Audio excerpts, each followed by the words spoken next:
Expectativa e fé, embora semelhantes, não são a mesma coisa. Um cristão instruído não confundirá as duas. A fé verdadeira jamais estará sozinha. Ela sempre estará acompanhada pela expectativa. O homem que crê nas promessas de Deus espera vê-las cumpridas. Onde não existe expectativa, não existe fé. Contudo, é bem possível existir a expectativa sem que exista a fé. A mente é perfeitamente capaz de confundir um forte desejo com a fé.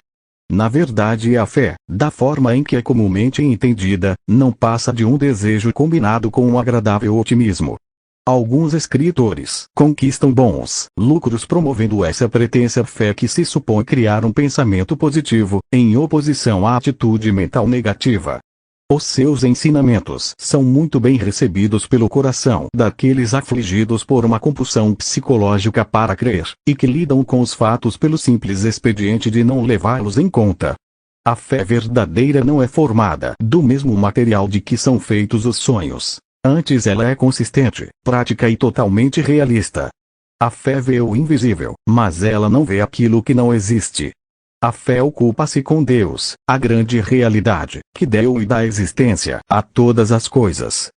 As promessas de Deus estão de acordo com a realidade, e qualquer que confia nelas entra no mundo real, e não fictício. Na experiência normal, chegamos à verdade por meio da observação. Tudo que se pode verificar por meio de experimentos é aceito como verdade. Os homens creem nas informações dos seus sentidos. Se a ave caminha como um pato, parece um pato e emite sons como de um pato, então provavelmente é um pato. E se dos ovos que choca saem pequenos patos, praticamente se conclui o teste. A probabilidade dá lugar à certeza. Essa ave é mesmo um pato. Essa é uma forma válida para lidar com nosso ambiente natural. Ninguém ousaria reclamar desse método, já que todos agem assim. É o jeito que lidamos com este mundo. Mas a fé introduz um outro elemento em nossa vida, radicalmente diferente. Pela fé entendemos é a palavra que alça nosso conhecimento a um nível superior.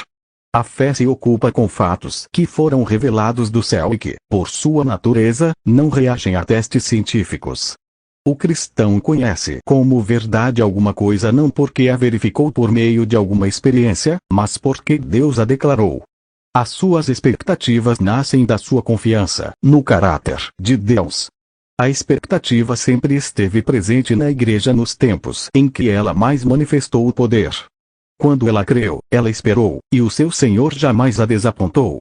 Bem-aventurada a que creu, porque serão cumpridas as palavras que lhe foram ditas da parte do Senhor. Lucas 1:45. Todo o grande mover de Deus na história, cada avanço incomum na igreja, cada reavivamento, foi precedido por um senso de forte antecipação. A expectativa sempre acompanhou as operações do Espírito. As suas intervenções dificilmente surpreenderam o seu povo, porque eles aguardavam com expectativa o Senhor, ressurrecto, e aguardavam confiantemente o cumprimento da sua palavra. As suas bênçãos seguiam as suas expectativas. Uma característica que é sintomática das igrejas normais de hoje é a ausência de expectativa. Os cristãos, quando se reúnem, não esperam que aconteça nada fora do comum. Em consequência, só acontece o costumeiro, e esse costumeiro é tão previsível como o pôr do sol. Uma mentalidade de não expectativa impregna a reunião, uma quieta disposição de tédio que o ministro de várias formas tenta dissipar, meios esses que variam conforme o nível cultural da congregação e particularmente do próprio ministro. Um recorre ao humor, outro apela para um assunto do momento que divide a opinião pública, como o uso de flúor na água, pena de morte ou a prática de esportes aos domingos.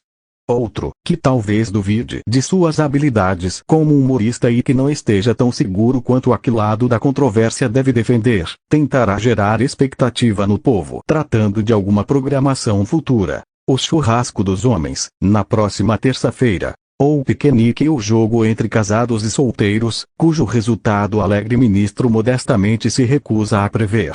Ou o anúncio do lançamento de um novo filme religioso, cheio de sexo, violência e falsa filosofia, mas adoçado com insípida moralidade e frouxas sugestões de que a extasiada plateia precisaria nascer de novo. Dessa forma, as atividades dos santos são estabelecidas por aqueles que se presume saberem melhor aquilo de que eles precisam. E esse procedimento, esse joguinho se torna aceitável até pelos mais piedosos, pela estratégia de adicionar no final algumas palavras de dedicação religiosa. Isso é chamado de comunhão, embora se pareça pouquíssimo com as atividades dos cristãos de antigamente, a quem se aplicou primeiro a palavra. A expectativa do cristão, na igreja normal, segue o programa, não as promessas.